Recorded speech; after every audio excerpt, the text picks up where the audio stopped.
నువ్వెక్కాల్సిన రైలు జీవితకాలం లేట్ అంటారు రైలు గురించి.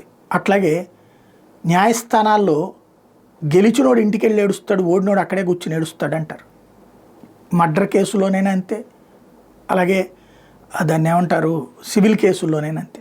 వివేకానంద రెడ్డి హత్య జరిగిపోయి 2 ఏళ్ళు అయిపోయింది.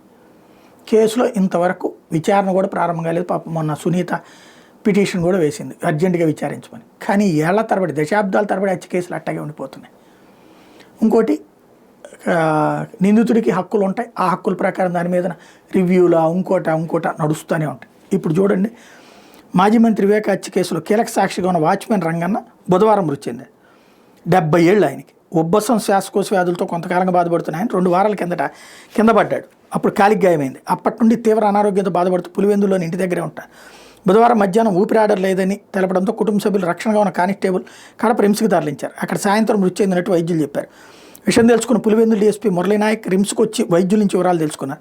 సిబిఐ అధికారులకు సమాచారం ఇచ్చారు. రంగనకు భార్య, 2 కుమారులు. భార్య కూలి పనులు చేస్తూ జీవనం సాగిస్తుంటే కుమారులు హైదరాబాద్లో ఉంటున్నారు. వివేక కేసులో కీలక ప్రత్యేక సాక్షి అయిన రంగన చనిపోవడం కేసులో కీలక మలుపు. వివేక హత్య కేసులో రంగనతో కలిసి 4 సాక్షులు వివిధ కారణాలతో మృతి చెందారు. వేసారి జిల్లా కసనూరుకు చెందిన కటిక శ్రీనివాసులరెడ్డి, కీలక వాంగ్మూలం ఇచ్చిన గంగాధర్ రెడ్డి, మాజీ సీఎం జగన్ బంధు అభిషేక్ రెడ్డి మరణించారు. ఇప్పుడు వీళ్ళందరూ చనిపోతుంటారు. కేసు ఏమో ఎక్కడ వేసిన గొంగళి అక్కడే ఉంటుంది. ఇక్కడే అసలు పాయింట్ ఏంటంటే, నిన్న జగన్కు ఒక రకంగా అదృష్టం జగన్ అధికారంలో లేకపోవడం. ఇదే జగన్ అధికారంలో ఉండుంటే రంగన్న కాలు జారిపడినటువంటిది అతన్నే వీళ్ళే చంపేశారనన్నా చెప్పుండేవాళ్ళు. ఓ రకంగా అదృష్టవంతుడు అనమాట.